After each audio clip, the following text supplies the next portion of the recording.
আম্বিয়া বিসমিল্লাহির রহমানির রহিম। আয়াত ৭৫। স্মরণ করো নূহের কথা, ইতিপূর্বে যখন সে আমাকে ডেকেছিল তখন আমি তার ডাকে সাড়া দিয়েছিলাম আর তাকে ও তার পরিবারবর্গকে মহাবিপদ থেকে রক্ষা করেছিলাম। আর আমি তাকে সেই লোকদের বিরুদ্ধে সাহায্য করেছিলাম যারা আমার আয়াতকে মিথ্যা বলে প্রত্যাখ্যান করেছিল। তারা ছিল এক খারাপ সম্প্রদায়, কাজেই তাদের সবাইকে বানে ডুবিয়ে দিয়েছিলাম। স্মরণ করো দাউদ ও সুলাইমানের কথা, যখন তারা কৃষিক্ষেত সম্পর্কে বিচার করেছিলেন, যখন তাতে রাতের বেলা কোনো ব্যক্তির মেঘ ঢুকে পড়েছিল আর আমি তাদের বিচার কার্য প্রত্যেক করেছিলাম। আমি সুলাইমানকে এ বিষয়ের সঠিক বুঝ দিয়েছিলাম আর তাদের প্রত্যেককে আমি দিয়েছিলাম বিচার শক্তি ও জ্ঞান।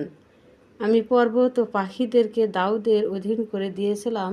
তারা দাউদের সাথে আমার মাহাত্ম্য ও পবিত্রতা ঘোষণা করত। এসব আমি করতাম। আমি তাকে নির্মাণ শিক্ষা দিয়েছিলাম তোমাদের উপকারে, তোমাদের পারস্পরিক যুদ্ধে তোমাদেরকে রক্ষা করার জন্য, কাজেই তোমরা কৃতজ্ঞ হবে।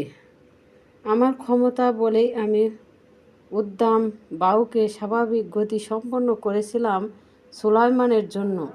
তার নির্দেশ মতো তা প্রবাহিত হয় সেই দেশের দিকে যেতে। আমি কল্যাণ রেখেছিলাম। আমি প্রত্যেক বিষয় সম্পর্কে অবগত ছিলাম। শয়তানদেরকে কত্তক তার জন্য ডুবুরির কাজ করত, এছাড়া অন্য কাজও করত। আমি তাদেরকে রক্ষা করতাম। স্মরণ করো আইয়ুবের কথা, যখন সে তার প্রতিপালককে ডেকেছিল এ বলে যে, আমি দুঃখ কষ্ট নিপতিত করেছি। তুমি তো দয়ালুদের সর্বশ্রেষ্ঠ দয়ালু। তখন আমি তার ডাকে সাড়া দিয়েছিলাম আর তার দুঃখ কেশ দূর করে দিয়েছিলাম আর তার পরিবারবর্গকে তার কাছে ফিরিয়ে দিয়েছিলাম। আর তাদের সাথে তাদের মতো আরও দিয়েছিলাম আমার পক্ষ হতে রহমত স্বরূপ আর আমার যারা ইবাদত করে তাদের জন্য উপদেশ হিসেবে। স্মরণ করো ইসমাইল, ইদ্রিস ও জুলকিফল এর কথা, তাদের প্রত্যেকে ছিল ধৈর্যশীল।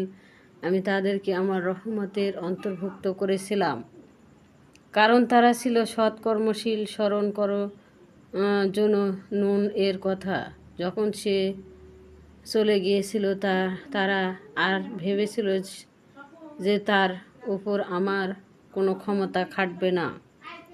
অতঃপর সে সমুদ্রের গভীর অন্ধকার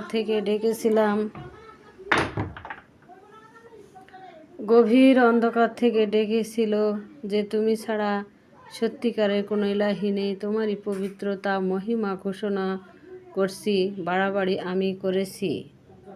আমি তখন তার ডাকে সাড়া দিয়েছিলাম আর দুশ্চিন্তা থেকে তাকে মুক্ত করেছিলাম। মুমিনদের আমি এভাবে উদ্ধার করি।